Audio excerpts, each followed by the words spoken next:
My name is Charlene Shields. In today's episode, we will discuss some of the United States President Trump's foreign policy. Since Mr. Trump took office, his actions have been nothing but controversial. The President's America's First blueprint seeks to place emphasis domestically rather than internationally. This has complicated the international arena, where historically the US has been a key player. Today, we ask whether Trump's policies will shape the international arena to its core, or will Mr. Trump adapt to the system?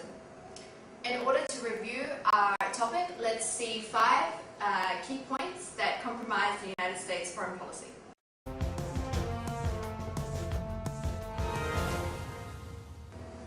Trump's administration has been based on the assumption that multilateral institutions make America weak. He has pointed out many times that he believes that these institutions are wasteful and full of bad deals. The administration's proposed budget plans to make significant reductions to funding to the United Nations, the World Bank, as well as programs like USAID and the United Nations peacekeeping operations. According to the White House, the United Nations missions have outlived their usefulness and may need to be shuttered or shrunk.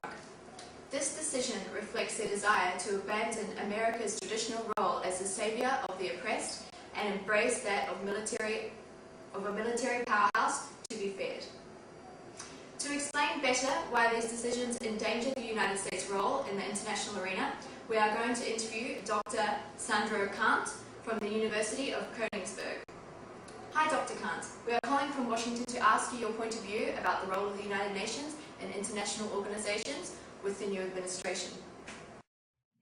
That's a complicated topic. We liberals consider that soft power is cheaper than hard power, and it's a necessary complement to it.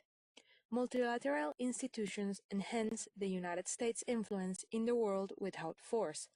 Remember that this creates a series of feedback loops, which means that the international organizations help strengthen trade and democracy to create a peaceful system. From our perspective, what Mr. Trump is doing is incorrect, in the sense that it will not help the system move in the direction of perpetual peace. Thank you, Doctor, for sharing your opinion. Have a nice day. Let's continue.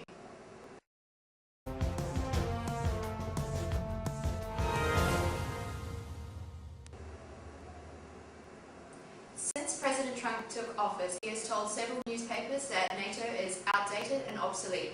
He also reiterated concerns that other member nations aren't paying what they should be. However, there are recent signs that Trump may back off his concerns about NATO. Trump's Defense Secretary, Jim Mattis, has confirmed the US unshakable support for NATO. Even though the United States' role in NATO was reaffirmed, European leaders fear that the President sees allies as a potential burden, and if this is the case, he wouldn't hesitate to hurl them to the wolves. Alarm signs have also been triggered in the moments in which Donald Trump expressed his interest in strengthening the relationship with traditional rivals like China and Russia.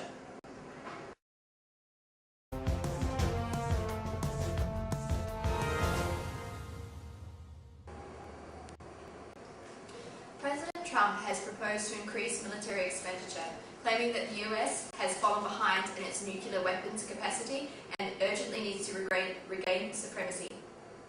Trump states that the New START treaty, signed by the Obama administration, favors Russia. This has raised concerns among the international community about a possible race for arms and further proliferation of weaponry across the globe. We have another guest in our show to complement this topic. Let's welcome Mr. Mario Jose Morgenthau from the University of Berlin. It's a pleasure to have you here with us, Dr. Morgenthau. Do you agree with President Trump's willingness to use force instead of soft power? To introduce this topic, I want to clarify that for us, realist soft power doesn't exist. Mr. Trump sees the world as anarchic, threatening, and inhospitable. In this world, instead of pursuing traditional American objectives, it is necessary to pursue interests narrowly, unilaterally, and with the use of extreme forces. doesn't go far from our perspective. We know that power is the currency of international politics. If the United States wants to maintain its position as a hegemon, it needs to increase in military capabilities in order to survive in the international arena. In addition, I would like to say that Trump appears to be taking an offensive realist approach to the New START treaty to maintain advantage over other states. Thank you, Doctor, for your perspective. Let's move to our other key point.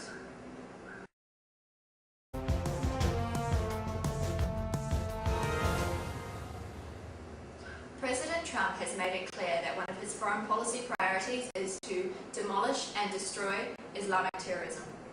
Recently, US-Russia military cooperation against ISIS has been viewed by the international community as a grand bargain. However, following US airstrikes to Syria after the use of biological weapons by the government of Bashar al-Assad, this cooperative relationship has been strained. To complement this topic, we now hand over to Morgenthau and Kant for a brief discussion. Welcome back, doctors. Do you consider that the US actions in Syria are appropriate for the current state of affairs? No, the US actions in Syria are violating international law. This has created a hostile environment, which may strain democracy, trade, and weaken international institutions. Be realist, this isn't a strategic move. As the famous Chinese proverb says, to kill a chicken to scare a monkey. What chickens and what monkeys?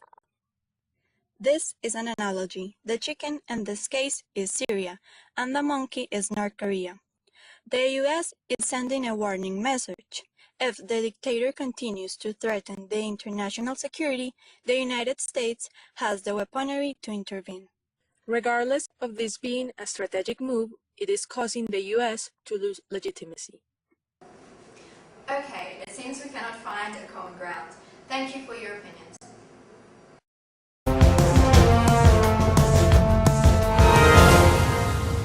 Moving on to trade policies. The administration argues in favor of protectionism and has asserted that decades of free trade policies caused the collapse of American manufacturing.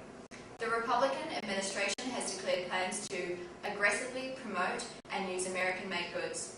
However, this policy is potentially threatening to the stability of bilateral agreements. We have brought Dr. Carl Escobar from the University of Bonn to present a different perspective. Welcome, Dr. Carl. Do you think that Trump's protectionist intentions appeal to the communist perspective? Hi, thanks Charlie.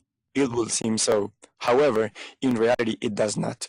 Let's take the most central component of Trump's economic policy, which is to create infrastructure and jobs by boosting the number of public-private partnerships. Unfortunately, Trump's economic policy benefits the private sector and not really the proletariat. In other words, it's making the rich people richer. He has also expressed his intention to reduce taxes for the rich, which doesn't agree with our perspective. Therefore, no matter how many times transatlantic states change the guards through voting, protesting, or writing letters to Congress, there will be always another Trump, Hillary, Cameron, Holland, or Merkel to take the former's place, with twice the illusions of greatness. The material foundation of this system will remain, which is unmitigated anarchy of capitalism. Thank you, Doctor. We have finally finished up our key points. Let's conclude by saying that despite Trump's controversial policy approaches, not all is as bleak as it appears. Thankfully, the US Senate's checks and balances on executive power have already prevented controversial immigration policies from being orchestrated. However, it is still early days in the Trump administration, and it remains to be seen what the legacies of this administration will be. Here, we leave you with this information to ponder what the future of US foreign policy will hold. Thank you for watching. Don't forget to follow us on Instagram and see you next time.